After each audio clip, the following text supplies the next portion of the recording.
Салам достор, биздин каналга жазылыңыздар. Башкалар көрсөтпөгөндү биз көрсөтөбүз.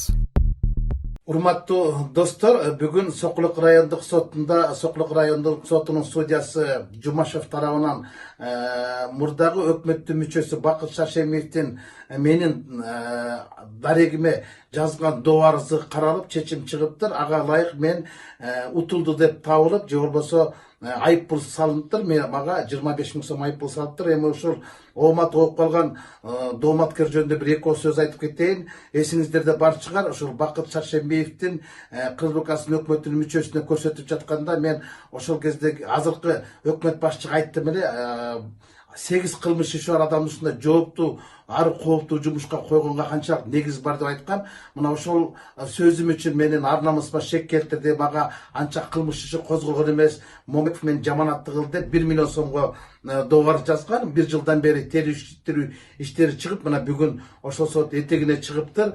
Бирок мен ал маалыматтын баардыгын ошол мамлекеттик органдардан алгам. Коопсуздук кеңешинин катчысы Дамир Сагынбаевдин мага жазган катында ага козголгон 8 кылмыш иши бар деген далилдүү документ бар. Ал документтин жашыруун сыры болгон үчүн мен ачыктабай жатам. Андан башка АКСтин башчысы, дагы башкы прокурордун, Финполдун башчыларынын ошондой эле маанидеги каттары бар. Аларга ылайык Бакыт Шаршемиев убагында жетектеп турган кызматтарга козголгон 8ден ашык кылмыш иштери бар деген маалымат бар болчу. Бул биринчи жагдай. Экинчи жагдай, мен жогорку кеңеште сүйлөгөн сөзүмдү тастыктай турган бир гана документ, бул жогорку кеңештин стенограммасы. Жогорку кеңештин стенограммасында мен ал жерде 3 мүнөттүк сөзүмдө бардыгы мамлекеттик тилде сүйлөгөм. Анан ошол мамлекеттик тилде сүйлөгөн сөзүмө мамлекеттик экспертиза жүргүзүп, ошол мамлекеттик тилди кыйын билген адистер, филологдор, педагогдор анан иликтеп чыгып, ошол менин айткан сөздөрүмдө Шаршемиевдин кадыр баркын каңтарып кеткен, ар намысын антарып кеткен, анын ишкердик беделин төмөндөткөн мазактаган сөздөр бар болсо, мен макул болот. Эмне үчүн мен бүгүн аларга макул эмесмин? Мен анткени аларда макулдук эмесмин. Алар менин мамлекеттик тилде сүйлөгөн сөзүмдүн чыккан маалыматты орус сайттары, же болбосо 24 KG'ге чыккан журналисттин пикиринен алынган макаланы экспертизага берип, кыргыз депутаты, кыргыз улутундагы Момбековдун сүйлөгөн кыргызча сөзүнө орус журналистинин макаласына орус лингвистинин корутундусун чыгарып туруп, анан кыргызды соттоп салышта. Бул жерден кеп 25 000 сомдо эмес, кеп бул мамлекеттик тилдин макамын 25 000 сомго баалап койгондо болуп атат. Баш мыйзамды 25 000 сомго баалап койгондо болуп атат. Жогорку кеңештин депутаттары баш мыйзамга ылайык өзүнүн сүйлөгөн сөздөрү үчүн жогорку кеңеште куугунтук алынбайт жана алар боюнча мындай жооп бербейт деген берени бар. Бирок аны да караган жок. Деги эле менин өтүнүчтөрүм бардыгын бирин дагы сот эске албай туруп, бир тараптуу, бир жактуу кылып туруп мени күнөөлүү деп тапты. Албетте мен өзүмдү күнөөлүү катары сезбейм. Мен сотторду күнөөлүү деп эсептеймин. Анткени менин акыркы күндөрдөгү, акыркы айлардагы сот бийлигине болгон ачуу сын пикирлериме алардын өч алуусу катары, же болбосо кек алып атканы катары баалаймын. Эсиңиздерде бар чыгар, мындан аз убакыт мурун гана жогорку соттун төрайымы ушул депутат Момбековдун сот бийлигине айткан сын пикирлери үчүн жоопкерчилигиңиз каралсын деп УКМКнын башчысына арыз жазган. Бирок арызы каралбай калган. Мен ага дагы адекваттуу жооп берген болчумун. Ошол күндөн ушул күнгө чейин мен ага соттор тарабынан мындай билинер билинбес куугунтуктар болуп жатат. Мына бүгүнкү соттун чечими ошолордун биринчи далили катары эсептеймин. Анткени эч кандай негиз жок туруп, Манастын тилинде сүйлөгөн сөзүмө Пушкиндин тилинде корутунду чыгарып коюшту. Мен буга макул эмесмин. Мен маңкурт да эмесмин, мен макулдук да эмесмин. Мен булар менен соттошуп, өзүмдүн актыгымды, өзүмдүн тактыгымды далилдегенге алымдагы акылымда жетет деп эсептейм. Жаңы өкмөттүн курамында эски кадрлар жүрөт да, кылмышка шектүү адам баратат. Буга кандай карайсыз? 3 кылмышчы козголгон киши Шаршемиевди кайта баратасыңар.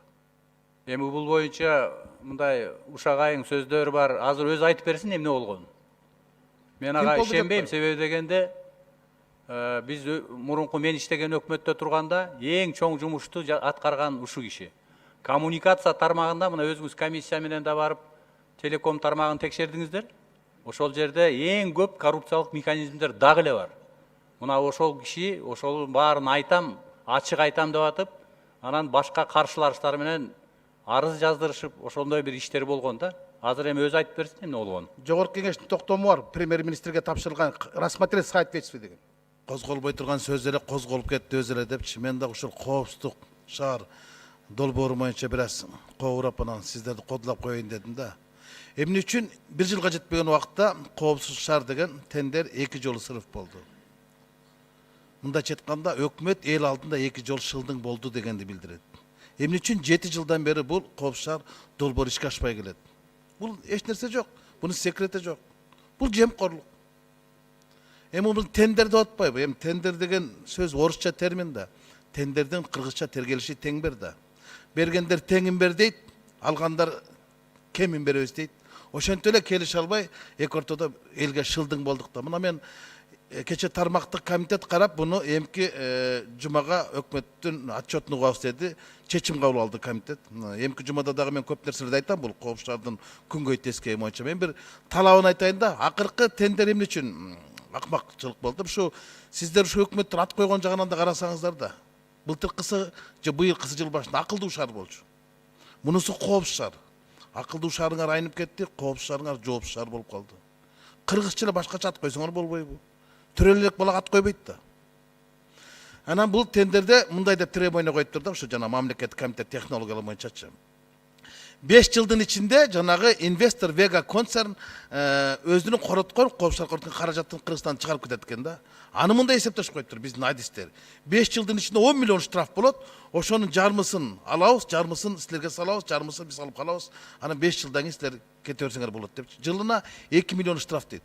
Ушундай да болобу? Мен биринчи жолу угаттым ушундай тендердин талабын.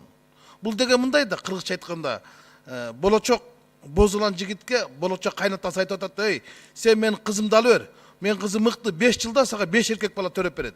Болбосо кайта үйгө келет" деп. Ошондой эле талап болот атпайбы? Ким билет 5 жылдын ичинде канча штраф болот, канча айып болот, канча киши майып болот, канча киши набыт болот. Мына ушул үчүн эле жоопко тарса болот да. Алдын ала анализди ким берди? Ким айта алат ушу 5 жылдын ичинде бизде бир күн айдоочулар бизде жол эрежесин бузбай калса кантебиз? Азайып кетсе кантебиз жол кырсыктары? Анда өкмөт төлөп бере албай калат инвесторго 2 миллион штраф болбой калат да жылда. Анда ал кетип калса анан кайра тендер уюштурабызбы? Бул деген акмакчылык да. Мен ошол мамлекет технология башчысы ушул жерге өкмөт башчыга алып келгенде айттым эле, ушул 5 кылмыш иши бар адамды ушул кызматка дайындап атасыз.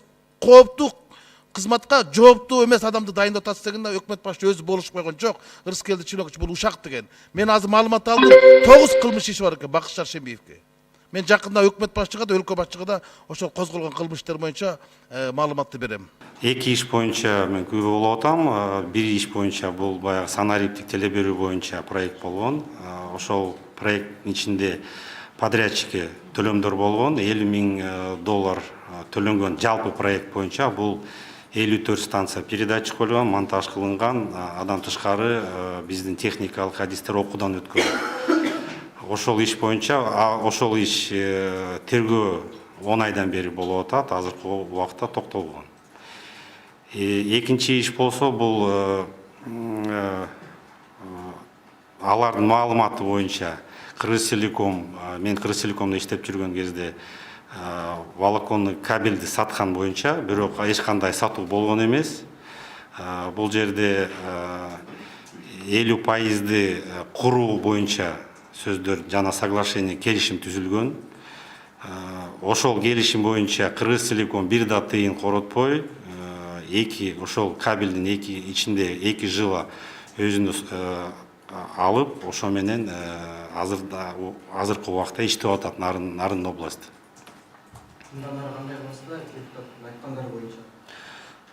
Мен любой биздин Кыргызстан жарандарыбызга өзүмдүн эле укуктарым бар. Эгер ушудан нары дагы уланып, фактылар жок, ушундай маалыматтар кетип баштаса, мен өзүм укугум бар сотко бергенге. Сотко берген себебим бул Рыскелди Момбеков пленарный чогулушунда жана интернет булаттарына көп кара пиар маалымат мен жөнүндө берген. Мага 8 кылмыш иш козголгон деп, анан башка булактарында 9 кылмыш иш козголгон, өзү башында назначение болуп атканда 5 кылмыш иш козголгон. Ал өзү деле билбей калды кайсы жерде канча иш болуп калды. Ошондуктан бул кара пиар болгондуктан мен өзүм граждандык укугум бар.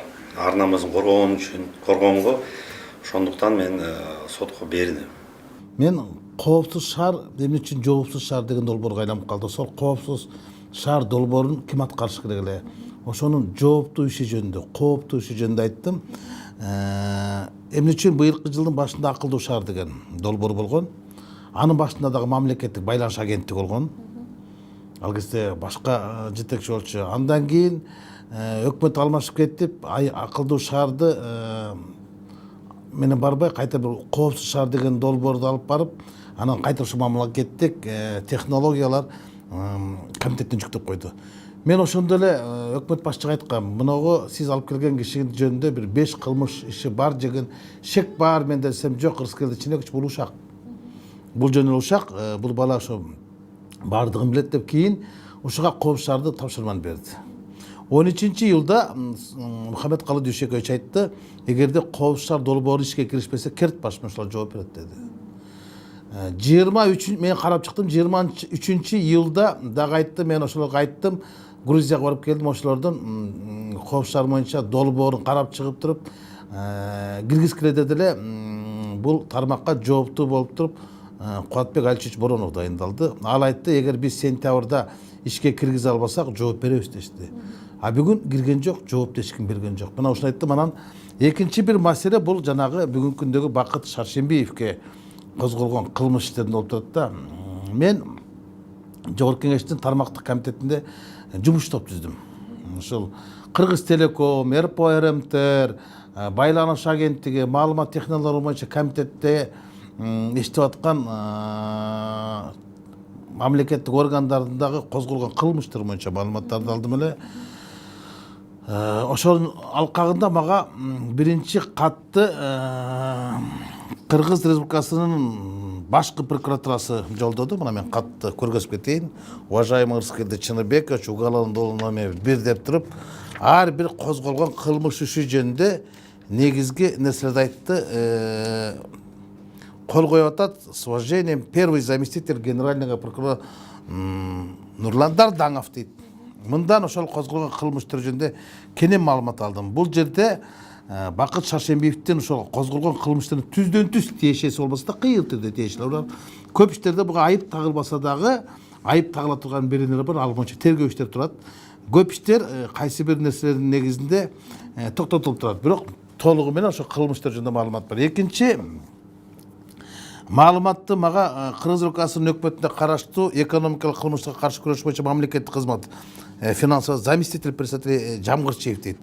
Бул дагы ошол козголгон кылмыштар жөнүндө толугу менен мага маалымат берип атат.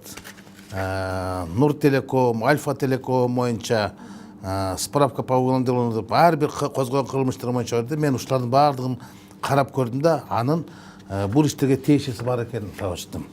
Андан кийинки негизги бир документте Кыргыз Республикасынын улуттук коопсуздук кызматы берип атат. Ошол Бакыт Шаршембиев Кыргыз Телекомдо иштеп турганда кандай кылмыш иштер козголгон, мунун ал жерде кандай негизде бул күбө катары өттү, кандай нерсе болду деп туруп, мынакей первый заместитель председателя директора антикоррупционной службы Сагынбек Исмаилов деп туруп, бул 4 кылмыш менен берип атат. Негизги документ мынакей могу жерде турат. Бул Кыргыз Республикасынын коопсуздук кеңешинин катчысы подлежит возврату первый сектор дейт. Буда анткени жашырундук нерсе бар. Анан бул өзү эле айтып атат. Секретарь Совета Безопасности Кыргызской Республики, рассмотрев ваше обращение по предоставлению информации по арестованным в уголовном деле, рассматривая материалом отношения бывшего руководства Государственного комитета информационных технологий в связи Кыргызской Республики, далее в том числе действующего представителя Шаршембиева, открытое самоуправство Кыргыз Телеком, далее Кыргыз Телеком сообщает следующее деп туруп, муну жазып атпайбы? Ушул жерин көргөзүп койгула. В том числе действующий президент Бакыт Шаршембиев, уважаемый Рыскелди Ченекович, депутат Жогорку Кеңеште туруп, Совет Безопасности мынакей бир кылмыш иши жөнүндө анан жалпы берде канча баракта экен, бир 15-16 баракта козголгон кылмыштар жөнүндө толук маалымат берип атат. Жана биринчи кылмыш дей турган болсо, акыркысы мына 8-чи. Уголовное дело номер кайсы кылмыштында бул кандай негизде суралган, же болбосо кандай бунун тиешеси бар экени жөнүндө толук маалымат берип атат. Анан ал жакта бир башкармага эмес, Коопсуздук кеңешинин башчысы өзү секретарь совета безопасности Кыргызстан Дамир Сагынбаев өзү кол коюп атпайбы. Мына мен ушунун негизинде гана айттым. Менде далилдүү документтер бар. Мен ушуну жогорку кеңештин комитетинде карап, анан кийин аныктама жазып, бул жигиттин канчалык ушул кызмат аркалаганга моралдык акысы бар дейин десем, кечирип койсун, мен бир топ кесиптештерим ушул аныктамага кол койдон баш тартышты. Мен алар менен иштеп коюшкандарынан шек жаратып мондай аныктама жазып чыксам, тилекке каршы көпчүлүк менин кесиптештерим колдой коюшту. Ушунча кагаздарды көрүп туруп дагы. Анан мен бул жерде чоң саясат бар экенин билдим дагы, бүгүн ачыкка чыгарышка мажбур болдум. Эртең эми муну комитеттин ошол комитетте түзүлгөн жумуш топтун төрагасы катары бул келип түшкөн документтердин баардыгын өлкө башчыбыз Сооронбай Шарипович Жээнбековго жана чечим кабыл кылыш үчүн, анын кызматка ылайыктуулугун карап көрүш үчүн өкмөт башчы Мухаммедкалый Дүйшөкеевичке жөнөттүм. Кыргызтелеком ишмердүүлүгүнө байланыштуу бүгүнкү күндө укук коргоо органдарынын өндүрүшүндө 8 сотко чейинки өндүрүш иштери бар. Алардын 6 боюнча азыр өндүрүш жүрүп жатат. 2 азыр убактылуу токтотулган. Рахмат. Мухаммедкалый Дүйшөкеевич, көрдүңүзбү? Мен ушул 8 кылмыш иши бар деп жогорку кеңештин парламент трибунасына айтсам, бул калп деп мени сотко берди да Шаршембиев. Мына бүгүн башкы прокурор буну такысы далилдеп атат. Мына менде Коопсуздук кеңешинин катчысынын башчысын турат. Буну мен сизге жазгам. Бирок тилекке каршы сиз орун басарыңызга жөнөтүп койдуңуз, сотко жетпеген иш экен деп койдуңуз да. Мына ушул кылмыш иштеринде 1 миллиард сомдон ашык мамлекетке зыян келген маалыматтар бар. Тилекке каршы ушул кылмыштардын баардыгы токтоп турат. Сотко жетпей турат. Мамлекетке болгон зыян 1 миллиард сом. Жаңы башчыга суроо берейинчи. Сиз 2007-жылы кайсы кызматта элеңиз? Кыргызтелекомдо вице-президент, административный директор болгон. Вице-президент по административной части, туурабы? Ооба.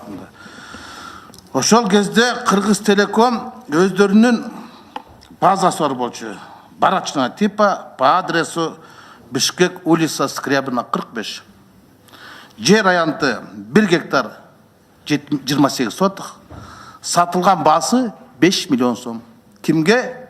Елисеевке, же Максим Бакиевтерге.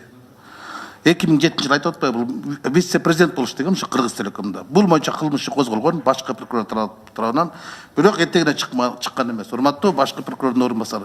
Мына ушул ишке да кызыгып көрүңүздөр. 1 гектар 27 сотық жер Кыргызтелекомдун ошол кезде жетекчилиги тарабынан болгону 5 миллион сомго, 5 миллион доллар эмес, сатылып кеткен. Буну Алмамбет Насырхан жакшы элестер болуш керек.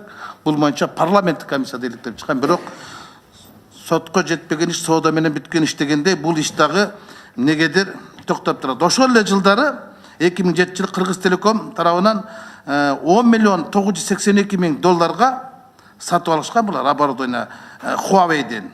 Бирок ZTE 5 миллион долларга. Бул боюнча да кылмыш козголгон, мамлекетке болгон ущерб 5 миллион 107 миң доллар деп. Мына кече Кыргызтелекомдун бир 13 кишиси жазыптыр. Атаң көр, ушул жердеги депутаттар бар чыккынчы кылыптыр да. Чыккынчы ошол өздөрү да. Мына сиз Кыргызтелекомго алып бардым айтып атасыз, ушунчалык биле турган иштепчи. Амата билбеген нерсе жок. Бул Шаршембиевдин оң колу. Кыргызтелекомдогу кылгырлыктын баардыгын ошол жакта көзөмөлдөш үчүн алып баратат. Бул иштеп кеткен. 2007-жылы Максим Бакиевке жер сатып аткандар бүгүнө мобайл коштоп жүрбөйбү. Кыргызтелеком менен кошуп туруп. Өзгө түшүнөк эми туура маселелерди айтып атасыз. Бирок мындай да бизде өзүбүз укуктук мамлекетпиз да, туурабы? Анан бирөө айтты, анан бирөө мынтти, бул кара деди, бул жаман деди деп баа бергенибиз туура эмес. Сиз баягы биздин өкмөттү курамын карап атканда Шаршембиев жөнүндө айтпадыңыз беле? Ондай иштери бар депчи.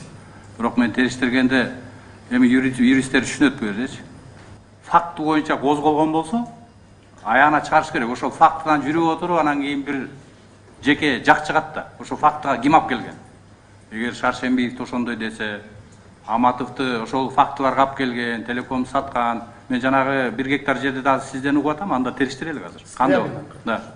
Ушулардын баарын алып келип, юридикалык жактан баа берилгенден кийин орусча презумпция невиновности деген бар да, алдын ала бирөөнү күнөөлөгөн болбойт. Ошон үчүн мен айтып атам, сиздин оюңуз эгерде юридикалык жактан тастыкталса, прокуратура ошондой кылып тергөөнү жүргүзүп келип, соттон чечим чыгарып келсе, анда мен сизге кошулам.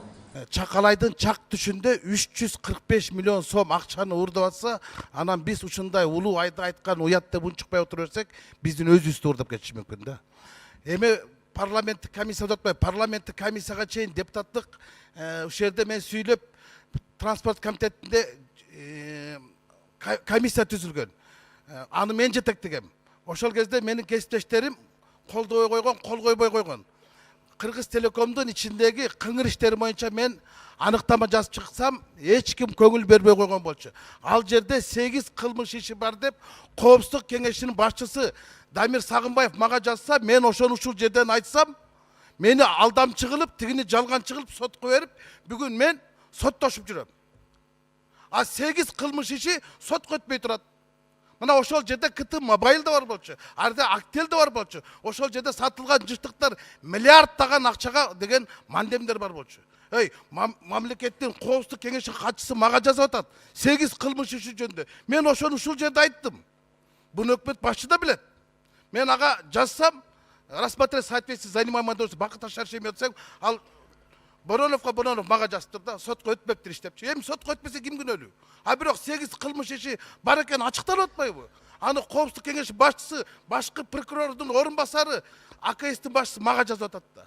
А биз бүгүн 345 миллион сомду уурдатып алып, учуп кетти. Ошон үчүн тармактык комитетте карап, парламенттик комиссия түзүү боюнча сунуш киргизем. Рахмат.